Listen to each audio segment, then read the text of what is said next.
Hello students, welcome to Careers 360 and Btech360. We're going to discuss something that a lot of students have been asking us questions about, which is about what are the kind of options that students have to study in India or outside of India, and what are the advantages a student will have if they want to study in what kind of a college, either in India or outside of India. Let me first explain to you the ecosystem that you have. You have government institutions, which are Government of India funded or state government funded. And some of them are very, very good because they are institutions of national importance, like the IITs, NITs, IIITs. Then you also have the AIIMS and those kind of things, right? And then you also have some of the public government institutions which are there, but they exist for just because they are funded. Otherwise, their student outcome is next to nothing. So you have some very good institutions, and then you have institutions which are surviving because the fee is lower, but the kind of student outcome that they give is nothing. The placement is almost next to zero, but they still survive because the governments support them. Then you have private institutions. Again, in private institutions also, there are some very, very good institutions that you have, which are doing very fantastic service. They place the students, they ensure that the students are learned, skilled, and those kind of things. But they also ensure that the students are placed. And then you also have some private institutions which survive just because they have the degree granting status. To take away the degree granting status from these institutions, they will not survive. They do not have a right to survive because students will not join there. And then that's the India part of it. Then you have the foreign part of it, where a student can decide to go and study outside of India, which is a complete immersion that you call it, or increasingly of late in the last couple of years, a lot of foreign universities have set up campuses in India. Now that's the option we're going to be largely focusing on at this point in time. But the thing is, we're going to compare each of these options between each of those three options that we have, which is India-based institutions. Then you have studying abroad, and then you have foreign universities campus in India. So that's what we're going to compare, is make these three as a comparable thing and start talking about that. Now, when you talk of foreign university campus in India, there is also one small thing that you need to understand. You have campuses set up in the gift city, which is in Gujarat, in Ahmedabad, and then you also have campuses set across the country which are UGC approved. The big difference between these ones and the gift city ones is gift city is not controlled by UGC. So the regulator there is something called International Financial Services Centers Authority, IFSCEA. So for each degree institution that is set up there, they actually take a certificate of equivalence from the Government of India, which is called AIU, which is Association of Indian Universities. So because they are not UGC approved, every single institution that is set up there, every single course that is set up there, actually have to take a certificate of equivalence from the Association of Indian Universities, which is called AIU. Whereas the campuses that are being set up across the country are now UGC approved. That is the big difference, because of which we are going to cover that, because suddenly what you have now is foreign universities in India which are UGC approved, which was not the case 3 years back and 2 years back also. So what we're going to discuss now is the foreign universities which are set up campus in India, and how do they compare with studying within an Indian university ecosystem versus studying abroad versus studying in a foreign campus set up in India. That's the comparison that we're going to talk about. Now let's talk of a basic stuff that we need to understand at this point in time. Right? I've written down a lot of notes for you so that I don't miss out anything. At this point in time, if you look at it, the number of campuses that are set up in India are almost 20, of which about 6 of them are in the gift city, and 14 of them are outside of the gift city, which means, so you actually have, I think, 3-4 of them in Karnataka, 1 in Chennai, 4 or 5 in Mumbai, and so on and so forth, right? So you actually have all put together about 14 campuses that have been approved by the UGC to set up, or they got a LOI, which is letter of intent to set up campus in India. Once they set up the campus, UGC also goes, it inspects the campus, approves the courses that are about to be offered, and that is when they can actually start admitting students. But the fact is that at this point in time, all these 13-14 universities possibly are out there in the market seeking applications for you. Of course, they'll start the course only after UGC approved, but that is an option that you have at this point in time, because all these courses are UGC approved and in a foreign campus, which is very well known as a brand outside of India and possibly in India also. Now, with that being the thing, what is it that we should be looking at? Ideally, the foreign university campus in India are the middle path for Indian parent.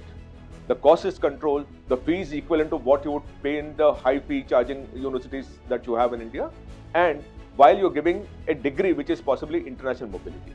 Because these universities that are being set up in India, remember, are in the top 500 of the QS or the THE, which means the universities that are being allowed to set up campus in India are those ones which are ranking in the global order in the top 500 universities of the world. Otherwise, you are not eligible to set up a campus in India. So to that extent, UGC and the government of India is making sure that only the best universities come to India and not any university which is looking at a supply side of it and thinking that India is a great demand market because there are a lot of students out here and you set up campus. That is not what is happening. They're only allowing the top 500 global universities to set up campus in India, and that's a very big plus. And not just that, they're also making sure that the courses are approved by them, the infrastructure is approved by them, and so on and so forth. So there is a lot of oversight by UGC to ensure that the student interests are protected. So while they're allowing it carefully in a very calibrated manner, they're making sure that the best universities only set up campus in India. It is not franchising model, and more importantly, the courses and infra and everything is being approved in India. And UGC also is going to work to ensure that the student interests are protected. So from that perspective, it becomes a very good option for you. But again, I said it's a middle path. Your parent wants to an international degree for a student, but they don't want to send them abroad because of the cost inflation that you have, the forex risk that you're carrying at this point in time, or for that matter, even the geopolitics and the cultural issues that are happening outside of India, where we keep hearing horror stories once in a while of how students who moved out of India are struggling on the visa issues, on the uncertainty of actually studying abroad or not. So there are multiple issues that are coming up of late, because of which, is this a good middle path that an Indian parent and an Indian student can work towards, while at some point in time they might want to go and study abroad for the PG and maybe for something else also, right? So that becomes a middle path. So let's be very clear. There is nothing which is a replacement for a study abroad kind of a thing. This is not about that. This is about what is the kind of path that student and parent has at this point in time, which they can exercise, and what is a safe path, a critical path, but still over a period of time in future will give them open for them the global pathway of studying outside of India, or also even settling outside of India at a master's level. That's a possibility that one is talking about. So from that perspective, let's compare the issues that we're dealing with at this point in time. What are the issues that we're dealing? The first thing is, what is the global exposure? And we'll talk about it in, what we'll do is we'll compare each of these three options that we have at this point in time. One, the private universities in India, or the second option is study abroad, and the third option is a foreign university which has set up campus in India. That's the third option that we're dealing with. If you get into IITs, NITs, IIITs and all, please go there. Don't even look this side. But only when you're getting into the best IITs, best NITs and best IIITs, or best AIIMS and those kind of things, because not every institution is a good institution, even in the public space. But if you're getting into a good public institution, please go there. We are not even comparing any of these three things. You must go and join that place. Same thing with IIMs and so on and so forth. But if you're not getting into that, what are the options that you have? And we're going to compare it across three subsets, which is one, the private universities in India, or the second option is study abroad, and the third option is a foreign university which has set up campus in India. That's the third option that we're dealing with. We'll compare all these three. Let's first compare on global exposure. On global exposure, the private universities in India have a strong faculty exchange program, and they also have visiting scholars coming into India to work along with Indian students. To that extent, the India-based ecosystem is decent.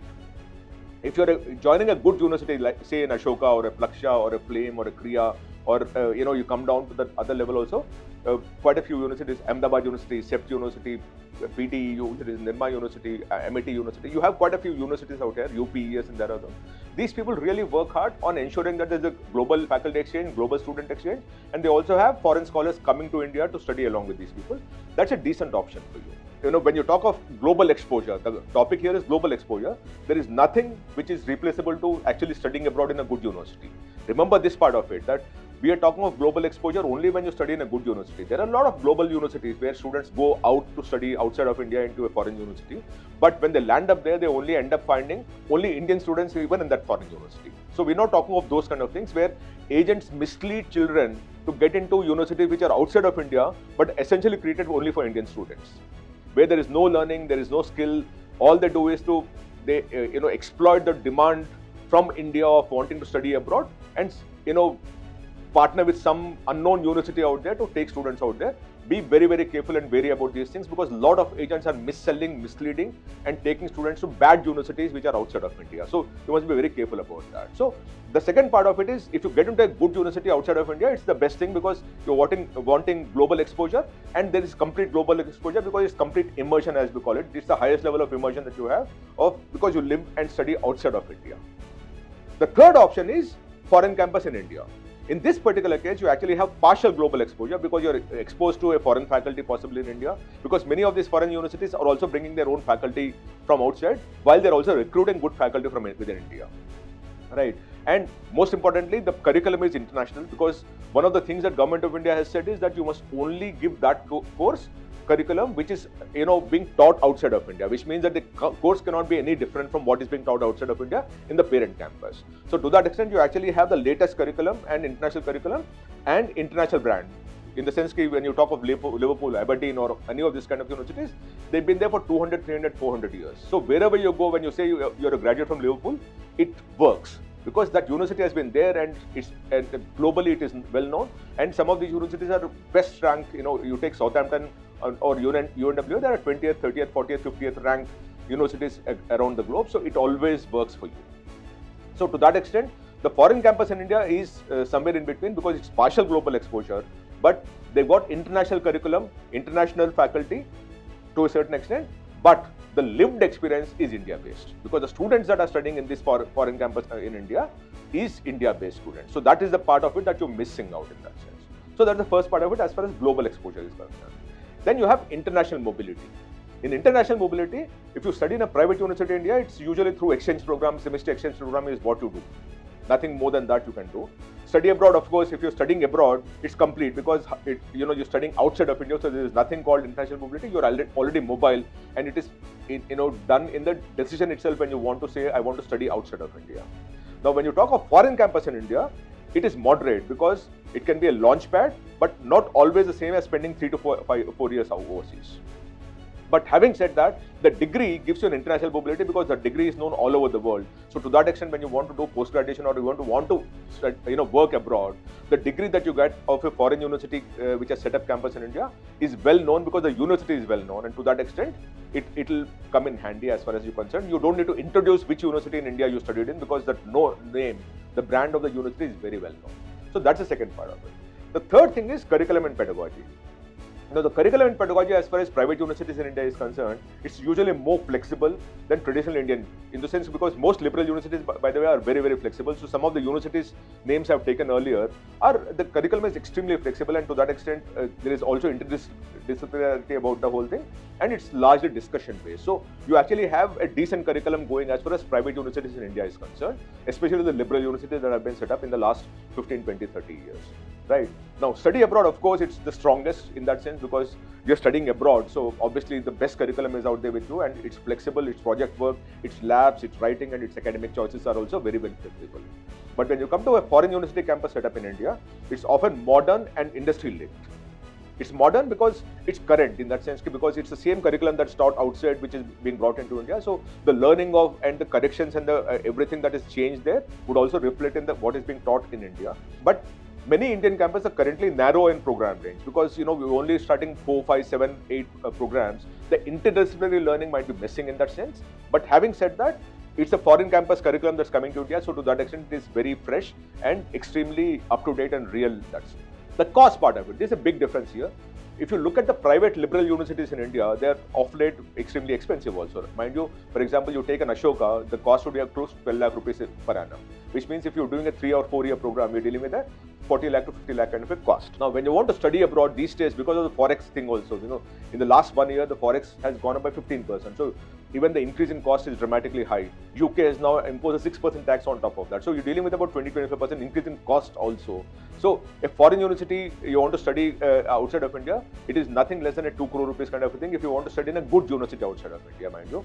I'm not talking of the universities where they will take at any price and all, but talking to some good universities. From that perspective, you're dealing with a 2-3 crore rupees kind of a cost. If you're getting into a good university where there is huge demand and they're dealing with Indian students, so that is the kind of cost. So you're dealing with about 40-50 lakh rupees for Indian universities versus 2 crore rupees if you want to study outside of India.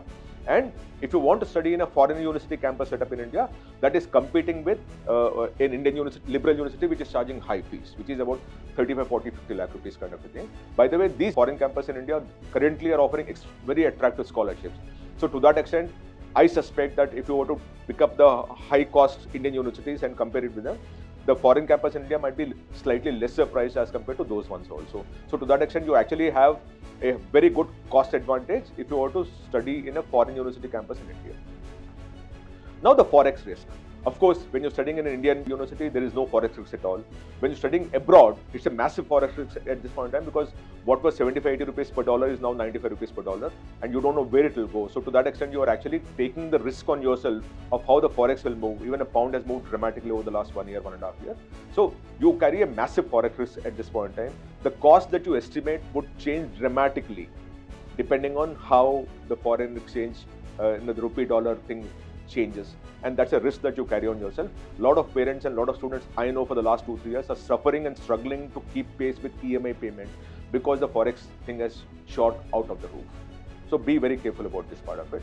Now, if you're studying in a foreign campus in India, because the fee is charged in rupees, you don't carry any risk. Now, if they're converting the dollars into rupees and then doing it, it's a different case altogether. But the fee at this point in time is prescribed in Indian rupee terms. So to that extent, there is no risk in foreign university campus that's set up in India. The sixth part of it is the campus life and social experience. Now, in a private university, it's strongly residential.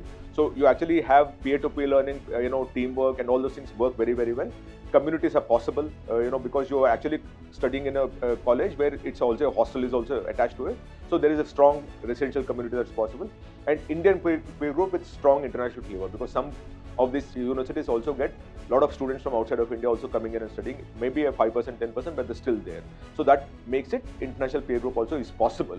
But for sure, the Indian communities are very strong out here. So to that extent, the campus life and social experience is extremely good.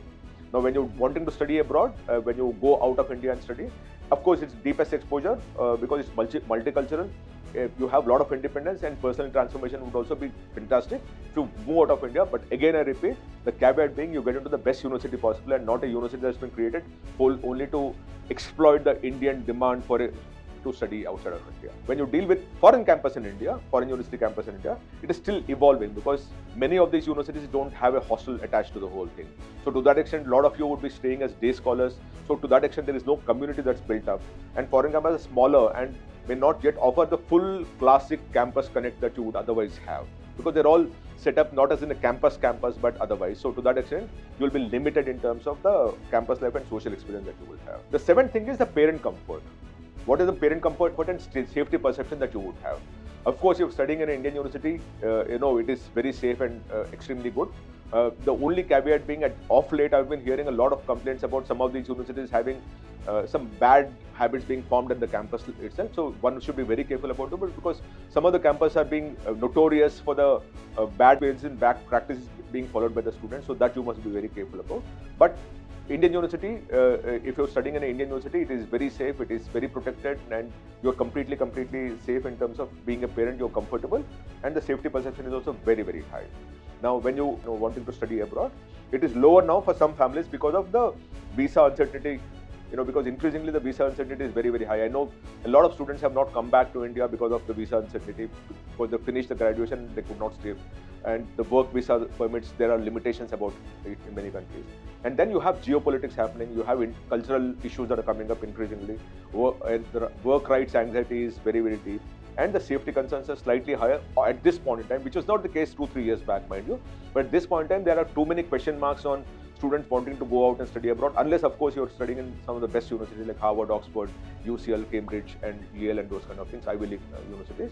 Otherwise, there seems to be a big question mark on the safety concerns because of the cultural issues, the geopolitical issues, the visa issues, the work anxiety issues, and so on and so forth. Right?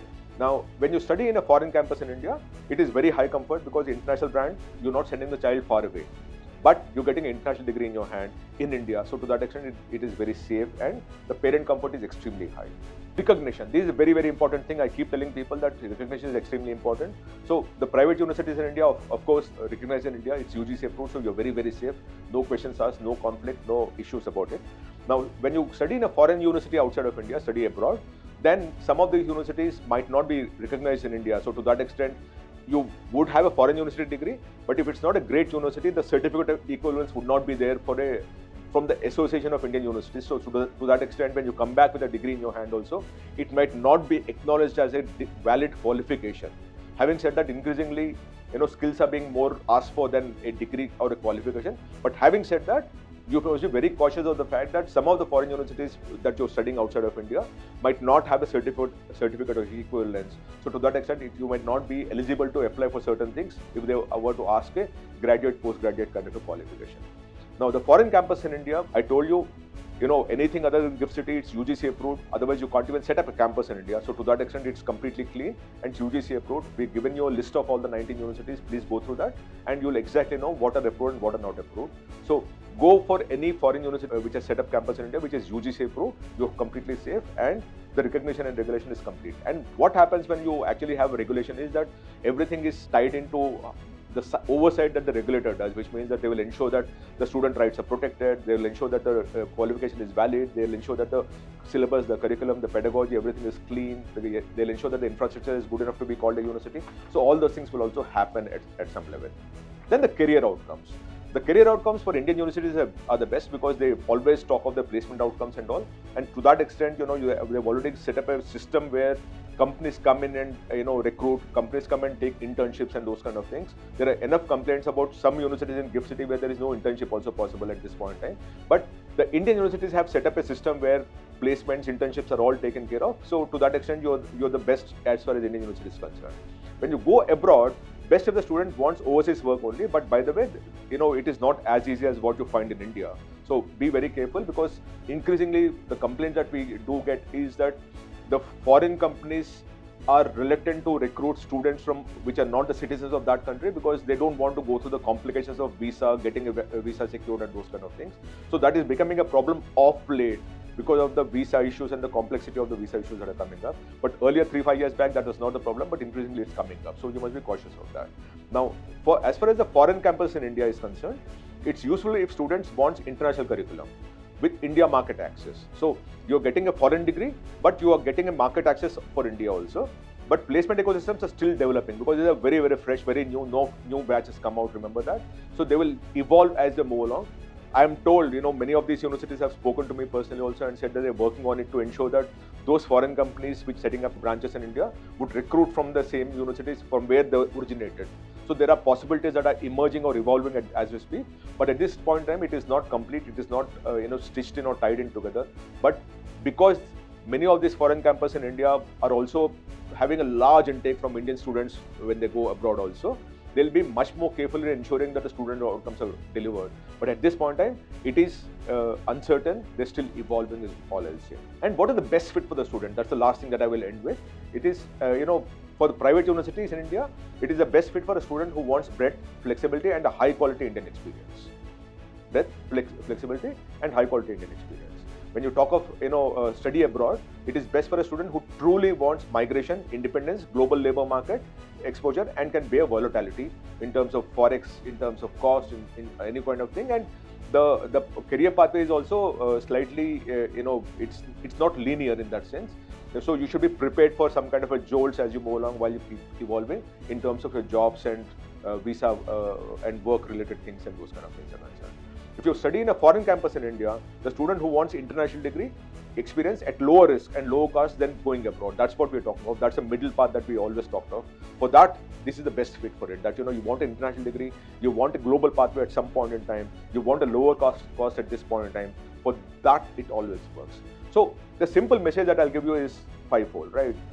If you want to study in a foreign university campus, which is set up campus in India, it is meant for a person who wants to study and get an international degree while studying new curriculum and pedagogy, because that is latest. It's being offered internationally also, mind you. The parent campus should also offer the same degree in curriculum and pedagogy. And it gives you a global pathway. At some point in time, you're looking outside of India to settle down, to study abroad and then do research and then move on from there. For them, at this point in time, because of geopolitical issue, because of the forex issue, because of the uncertainty, because of the cultural issues, this might be a good middle path for you to adopt. It's got lower risk and lower cost and as compared to study abroad at this point in time. And it's got lesser exposure to any visa, safety and geopolitical uncertainty at this point in time. So that is the middle path that you're always looking for. So the important thing that you should all remember is study abroad. If you want to study abroad, it's the gold standard. We're not running away from that, right? But given the uncertainties that you have on the cost, the forex, the visa issues, the cultural issues, is that something that you want to do at this point in time is a question that you must ask yourself. The foreign campus in India are very, very promising at this point in time because they're being set up in different cities where these foreign universities are in the top 500 of the global university ecosystem, but are trying to expand to India because they think that India is a decent market for them. And most of these universities also, any which ways, have a lot of Indian students going there and studying in their home campus, in their parent campus. So to that extent, the security and the future of the university is tied into how they treat the Indian students in India. And cost is where the India-based options become very, very compelling, because I keep saying this. Let's take a liberal private university in India, which is an Ashoka or a Jindal or anyone. You will be spending about 40-50 lakh rupees for a 4-year degree. A similar thing in study abroad would be you'll be spending about 2 crores and above. And then you come to a foreign campus in India, you'll be spending about again 40-50 lakh rupees and above. So you're dealing with that kind of a range, but the safety net of a UGC approved degree is what you're having at this point in time. So what I try to do is to cover all the 10 issues for you of what you must be keeping in mind. It is for you, of course, to decide what you want to do and what you don't want to do. If you want me to help you out, or if you want to ask any questions, please write to me here. More than happy to respond to some of the questions. Want to talk to any one of us personally, please send us a message on this WhatsApp number, and I'll be happy to have a counselor talk to you, and then maybe at some point in time we'll also have a conversation together. But the important thing is you must know the essential differences between these 3 options that you have. And within these 3 options also you have range. Within Indian universities you have public, private. Within public there are good ones and bad ones.